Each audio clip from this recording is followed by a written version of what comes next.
Winning in the existing mortgage market. What a great question. First, before we can answer it, or at least I can give you my opinion on this topic, I would ask you all this simple question. What is it you do for a living?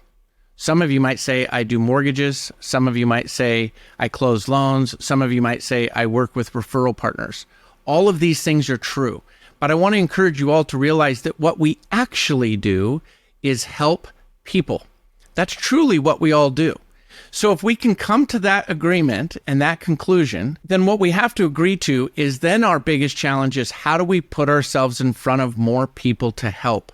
This is really the true problem that we need to solve for. So what are some ways that we can do it? First and foremost, protect and value your time. Spend less time chasing tons of people and more time finding ways to adopt technology to put yourselves in front of more people on a much more automated and much faster basis. Of course, the typical follow-up, phone calls and emails are all great. I'm always going to encourage everybody to use video as a communication strategy as far as putting yourselves in front of more people to help.